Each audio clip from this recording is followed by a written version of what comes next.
I miss the days of the old internet. I know in some oft forgotten corners it still exists out there. Fan websites and forums for online games, and not the ones run by companies who replace them all with Discord servers. Game guide websites that haven't been replaced by news articles or quote Reddit posts.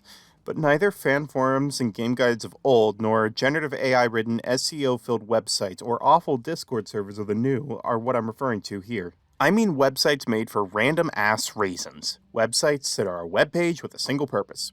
And that's hobbyist entertainment, or just to show things off the writer enjoyed. One page that comes to mind was Kathy Jarbo's website, where she made GIFs for people to use everywhere. That's where we got the Skull Trumpet GIF after a lengthy investigation from YouTuber Jeffy O. Or even the many websites that Justin Wang has talked about in his Tales from the Internet series, especially on You're the Man Now Dog.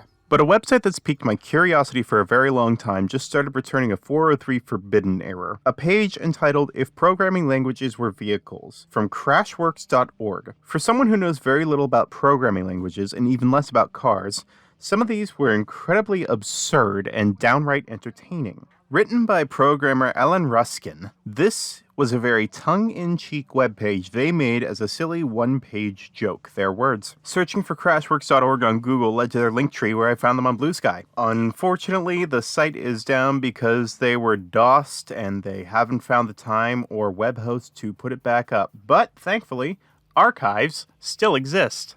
And with Ellen's permission, I will proceed to read the article in full while trying to maintain an informative tone.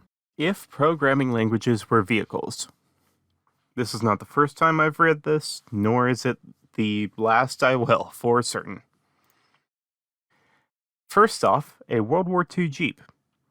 C was the great all-arounder, compact, powerful, goes everywhere, and reliable in situations where your life depends on it. C++, a military Humvee, is the new C.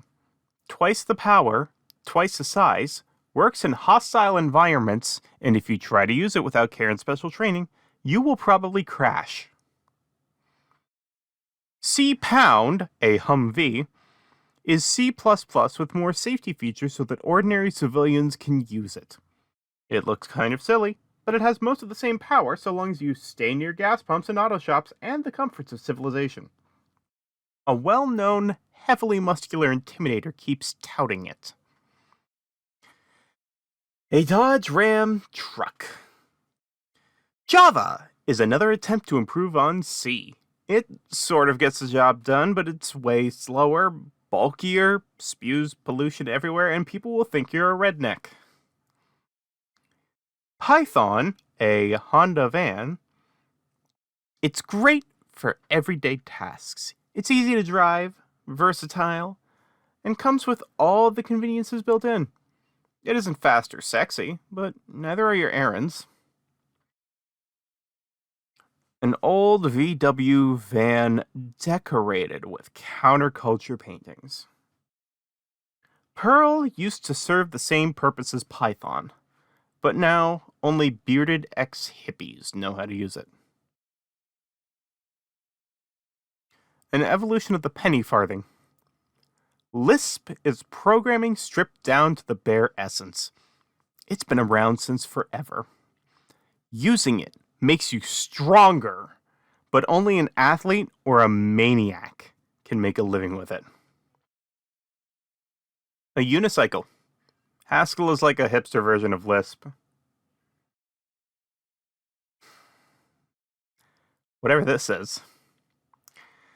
PHP is this hand-me-down death trap that you only use because you're stuck with it, and when you hit a speed bump the wrong way, it sets you and your passengers on fire. A zero emission, I believe this is an initial model of the Nissan Leaf. Go is a shiny new toy that tech nerds say will be the way of the future.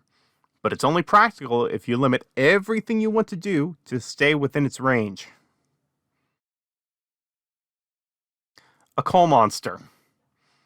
COBOL probably seemed like a good idea at the time. And you know what?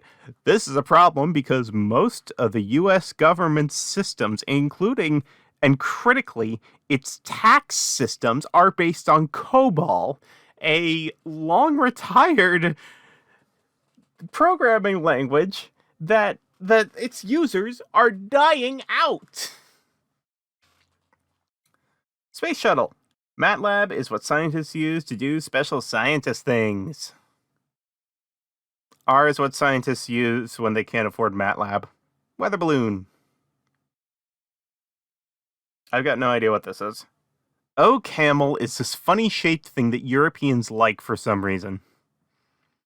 And lastly, this is JavaScript. If you put big wheels and a racing stripe on a golf cart, it's still a fucking golf cart. Now, this page is very surface level. Any links are just image attributions, largely to Wikipedia and Wikimedia, with photo credits to each particular car or vehicle. From the World War II Jeep of C at the beginning, to the weather balloon of R, and even the modified golf cart of JavaScript, each one of those pictures has had incredibly basic attribution. Nothing more than an unspecified link. And I know it's ironic to quote H-Bomber Guy's video on plagiarism as I permissively completely plagiarized the article, but there's not even a pseudonym or an online identity, even an anonymous one, that's clearly attributed to this. If it weren't for some basic internet sleuthing, then I probably would have never found the author nor gained their permission. This isn't even considering how I found this website in the first place. I remember as a kid, I'd have computer time on a machine running Windows 98 on one side, Fedora 7 Linux on the other. I couldn't tell you where my family had found this, but I remember barely being a teenager, meticulously writing down the website on a piece of paper, and then taking it across the basement den to my desktop computer where I typed the link into Mozilla Firefox. I read the website on my machine so I wasn't craning my neck over others' shoulders with their permission and not to see what they were laughing about. I remember laughing at the absurdity of the PHP line, not realizing what PHP was, and thinking the same thought then as I do now. Whoever said that about PHP must have had a really bad experience with PHP. Now, I also wonder if Ellen had such a bad experience with PHP to write that about PHP. Unfortunately, those absurd days of the internet are lost to the people of now.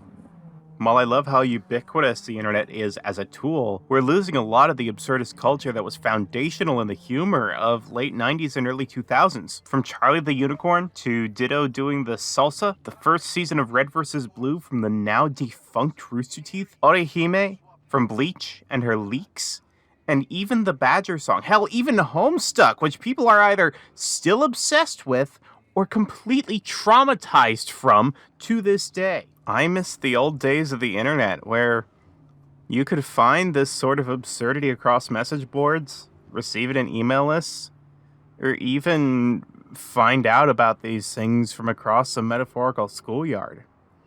And I know it's not dead, but the internet has been taken over by so much more, and it feels like that particular culture, outside of big sites like YouTube, like the very one this video is getting posted on, that particular culture feels like it's dying. So, embrace the absurdity. Make something new even if you evoke the old. I know I try to do it, recalling old jokes and making new ones, because that age needs preservation and evolution. Just like our language, our culture, and our relationships with food, people, and media. Be absurd. If for no one else than yourself.